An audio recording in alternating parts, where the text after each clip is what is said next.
Assalamualaikum warahmatullahi wabarakatuh. Perkenalkan, nama saya Ferdiansa, absen 17 dari kelas 11 MIPA 3 SMA Negeri 2 Sekayu. Di sini saya akan meresensi sebuah novel yang berjudul Laskar Pelangi. Yang pertama-tama yang kita bahas adalah identitas buku. Buku ini berjudul Laskar Pelangi, karangan Andrea Hirata, dan diterbitkan oleh Bentang Pustaka pada tahun 2005 dan memiliki 529 halaman dengan ISBN 979-3062-79-7. Sinopsis dari novel Laskar Pelangi. Novel Laskar Pelangi mengisahkan perjuangan 10 orang anak dari Belitung yang ingin mendapatkan haknya untuk belajar di SD Muhammadiyah dengan segala keterbatasan yang ada. Mereka adalah Ikal, Lintang, Sahara, Mahar, Akyong, Syahdan, Kucai, Borek, Trapani, dan Harun. Novel ini dibuka dengan penggambaran SD Muhammadiyah yang terancam akan ditutup jika jumlah siswa yang mendaftar kurang dari 10 anak. Situasi mendadak tegang karena baru ada 9 anak yang mendaftar, hingga pada akhirnya Harunlah yang menjadi murid ke-10 dan sekolah mereka tersebut batal untuk ditutup. Segala keterbatasan, fasilitas, dan keadaan tidak membuat mereka menjadi patah semangat. Bahkan mereka semua menjadi terpacu untuk berprestasi. Prestasi mereka tidak pernah luput dari peran serta Bu Muslimah, seorang guru yang gigih, pantang menyerah, dan penyayang.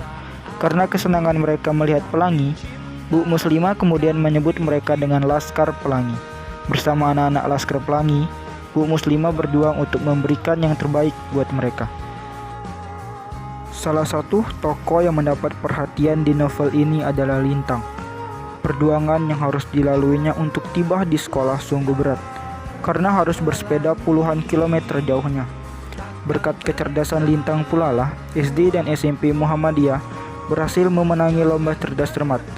Tetapi kemudian, kisah sedih menimpa keluarga Lintang. Ayahnya meninggal dunia, dan sebagai lelaki tertua, ia harus mengurus adik perempuannya. Lintang sendiri mengundurkan diri dari sekolah sebelum taman SMP.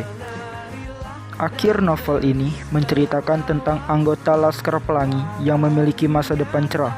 Namun SD, SMP Muhammadiyah sudah tidak lagi ada, dan Bu Muslimah mengajar di SD Negeri 6 Belitung Timur.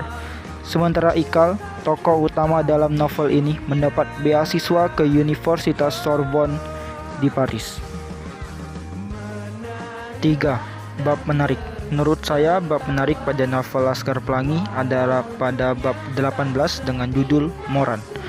Pada awal bab 18 ini, penulis menggambarkan tentang Karnaval 17 Agustus. Karnaval 17 Agustus ini sangat berpotensial untuk meningkatkan gengsi sekolah, karena memang menggunakan juri yang berkompeten dan memiliki integritas tinggi. Selama ini, Karnaval 17 Agustus selalu dimenangkan oleh sekolah PN yang memang mampu secara ekonomi, memiliki banyak atribut. Kadang juga sekolah negeri mendapat 1 atau 2 sisa juara karena mampu menyewa pakaian adat lengkap. Namun sekolah kampung tidak pernah mendapat juara karena memang tampil apa adanya. Dengan alasan tersebut, setiap akan diadakan karnaval, selalu ada pro dan kontra di antara para murid dan guru sekolah Muhammadiyah. Ikut atau tidak ikut karnaval. Guru yang gengsian menyarankan agar tidak ikut karnaval daripada tampil apa adanya, yang bagi mereka itu sangat memalukan. Karnaval tahun ini, Pak Harfan mengadakan rapat terbuka. Guru yang menolak ikut karnaval menyerang Pak Harfan bertubi-tubi. Namun Pak Harfan dan Bu Mus tetap berpendirian bahwa salah satu cara untuk menunjukkan eksistensi bahwa sekolah Muhammadiyah masih ada adalah dengan ikut Karnaval 17 Agustus. Seperti biasanya, Mahar muncul dengan ide kreatifnya yang membuat semua guru dan siswa sekolah Muhammadiyah berani bersaing dalam karnaval nanti. Mahar hadir dengan konsep suku Masai dari Afrika. Melalui penjelasan Mahar, penulis menggambarkannya koreografi yang akan mereka tampilkan. 4. Kelebihan. Salah satu kelebihan dari novel Laskar Pelangi adalah penggunaan bahasa yang beragam dengan ciri khas dan keunikannya. Dari sudut pandang budaya, Andrea Hirata juga mencoba menuangkan kultur masyarakat Melayu Di sisi lain, ia juga tidak lupa menyisipi aspek sosial dan yang dipresentasikan secara jelas dalam dialog antar tokoh. Selain itu, novel Laskar Pelangi banyak memuat pesan positif akan ketekunan, ketabahan, sikap pantang menyerah, keberanian dalam memperjuangkan impian, dan masih banyak lagi. 5. Kekurangan. Novel Laskar Pelangi mengandung bahasa yang beragam yang sangatlah sulit untuk dipahami pembaca, dan juga terdapat pada akhir cerita yang bisa dikatakan menggantung.